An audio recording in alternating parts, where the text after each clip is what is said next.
Of the top 5 players in the class of 2026 in the 24/7 composite, 2 of them are going to the same school, Matt Moscona's school, from Locked On LSU, here to discuss Lamar Brown, the latest. Tristan Keys, we'll talk about him as well. But a 5-star defensive lineman goes to the Tigers. Matt, your initial reaction? It's a massive get, Spencer. I mean, you got to understand with context. Lamar Brown plays at U High. That's the LSU lab school. The campus is literally on LSU's campus. I mean, he practices across the fence from where LSU football practices. So this is a kid that LSU has been recruiting since he was a 9th grader. It's one of those that you can't let get away. And if he does get away, you can't let him get away to someone you're going to play every year, which would have been the case here with Texas A&M. Because of the many years LSU has invested in Lamar, the great position of need, because he's going to play edge. By the way, he's a high school offensive lineman who just decides he's going to be a great edge in college. This was a must get for LSU. And they did the legwork. They were going to make sure that it didn't come down to money, NIL, rev share, whatever. They were going to make sure all that was square. And it was going to come down to being a football decision. And the Tigers got Lamar Brown to stay home. It's a massive deal. A couple things. First, it almost sounds like it's a sigh of relief more than, wow, I can't believe they got this kid. This is exciting, when you're just looking at the recruiting angle of it. And number 2, are there a lot of kids that are playing offensive line that are just going to decide, I'm just going to play edge in college? Why not? Yeah, so he does play defensive line as well, but I talked to Lamar's coach, Andy Martin, who I've known for a long time, and Andy said point blank, listen, we had a great need there a couple of years ago, and he was our best guy, so they put him on the offensive line, and he became the number 1 interior offensive lineman in the country in this class. But teams that were recruiting him were effectively saying, you can play either side of the ball. He's that good of an athlete. Spencer, he's 6'5", 300 pounds. His coach confirmed that to me this week. So they just went, for their preseason, they just went through their weigh-ins and everything. He said they're running there 40 times next week. He's running with the skill guys, the receivers, the running backs, and the DBs. He's running the 40 time with those guys. 6'5", 300 with that 40 time. Like, God just didn't make many of them, right? So he can do whatever he wants to do. And he wants to play defensive line in college. And so every team that was recruiting him was going to let him pick. And so, look, we go out there for spring practice, and Lamar wasn't with the offensive line. He was over watching Bo Davis, Kevin Peoples, and the defensive line in spring ball, or Kyle Williams, I should say, and Kevin Peoples in the defensive line. So it's pretty clear he identified this is what he wants to do at the next level, but it doesn't hurt that as a fallback. If for whatever reason it doesn't work out for him on the defensive line, he could always flip and play offense and be the best interior lineman on LSU's team. Is this a guy who you think comes in next fall and starts making an impact right away for Brian Kelly's defense? So that's a really good question. And it's the right question. And the answer is yes. And not just because he's this type of athlete. It's certainly part of it. But remember, LSU went in this portal cycle and signed 3 defensive ends. They're all gone after this year. So after 2025, LSU is going to have one guy, Gabe Relaford, one guy with real significant playing time. So I'm not telling you Lamar Brown steps on campus and is a day 1 starter. But what I'm telling you is there's a clear path to him being part of a rotation as a true freshman in 2026. Big picture for LSU recruiting right now, do you feel good about where the Tigers are at with 2 of the top 5 players in the country? Yeah, I was looking at, I think On3 has their average rating per prospect is the highest in the country. So right now for LSU, it's a quality over quantity thing. They have 16 commits. And they're top 5 in the country. Where you look at a team like USC, I think it's like 31 right now, which 31 is correct. Yeah.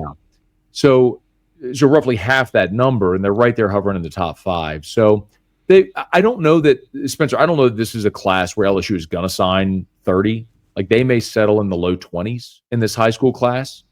I also think one of the really big, interesting topics is going to be, how much do they start to lean into the portal over high school recruiting? This portal class LSU just signed with 18 ads was the number 1 portal class in the country. And if they go win with this portal class and all those guys are gone after this year and Nussmeier's gone, like, do you go right back and go heavy in the portal? To answer your question specifically, yeah, I mean, they're like the guys they have committed, they're doing a fantastic job. Can you keep them committed, get them to sign in December, all that stuff? But I think the bigger question is, how much do they lean into portal over high school recruiting? And that's something we'll find probably after this season plays out.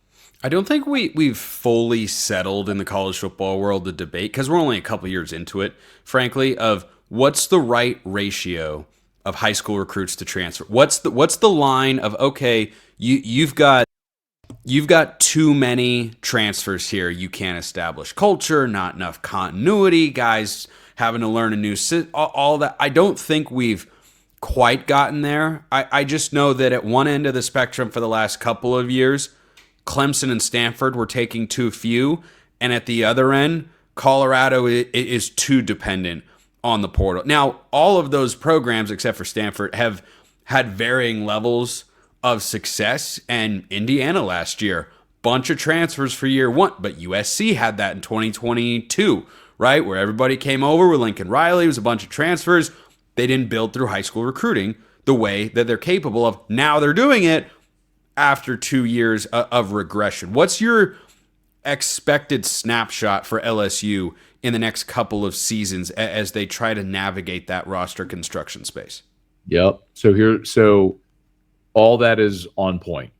And so Brian Kelly, when he was hired, said his goal was to build, recruit, and develop through the high school rankings and supplement in the portal. That's how they wanted to do it.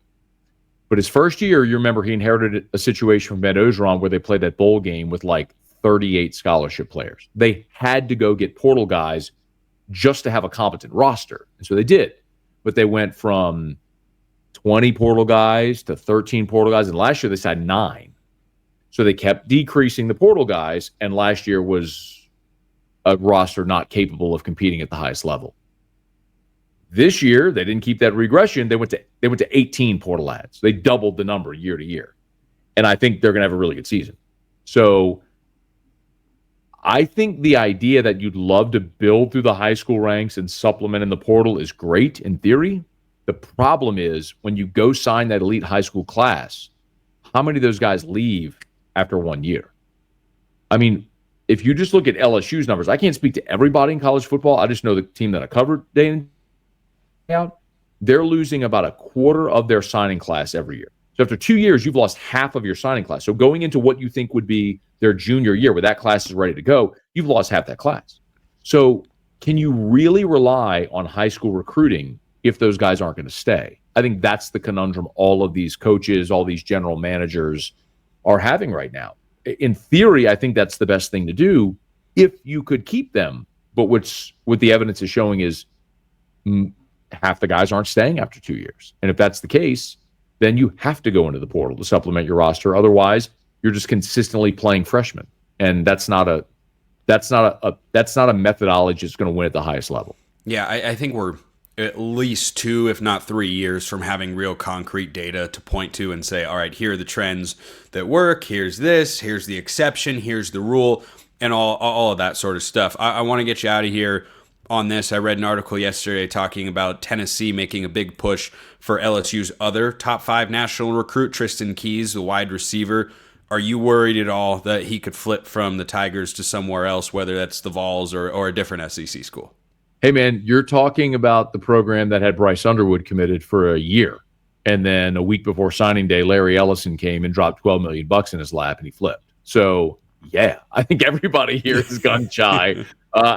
It's funny, even for those, if you don't remember that, I mean, Bryce Underwood was the number 1 quarterback in the country. I mean, many thought he was the best, maybe high school quarterback since Trevor Lawrence, one of these really great players. He was committed to LSU solidly for a year.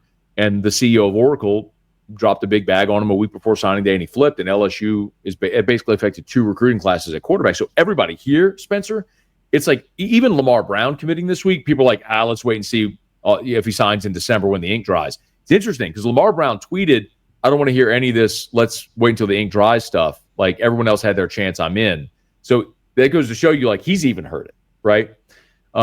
So with Tristan Keys, yeah. I mean, look, there was a point last year where LSU had Underwood, the number 1 quarterback, DeCorian Moore, the number 1 receiver, and Harlan Berry, the number one running back, all committed.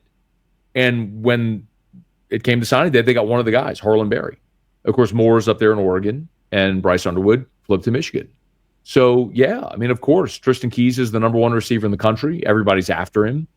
In an NIL rev share era, you could always have an ambitious booster who drops a bag on somebody and they could flip. So, yeah, of course, I think everybody's leery of that happening again. It's not just Tennessee. He's taking visits to Miami, to Alabama. All the usual suspects that are willing to spend on a roster could certainly make a play for him before it's all said and done. I just came up with a term while you were talking that LSU fans are suffering from. It's called FPTRSD, fan post-traumatic recruiting stress disorder. I think that's a pretty clear and easy to remember acronym that will catch on widely across. Super simple. Yes, incredibly simple. Easy. I've got a committed memory already. Yeah, I got it already. I had to HTTP : // Yeah. I think that'll catch on really fast. I just want to trademark it right now before it gets out there and someone's taking credit for my work. Matt Moscona, Locked On LSU. He's down at SEC Media Days in Atlanta this week. I appreciate everyone listening. I will see you next time. And until then, hope you all have a wonderful rest of your day.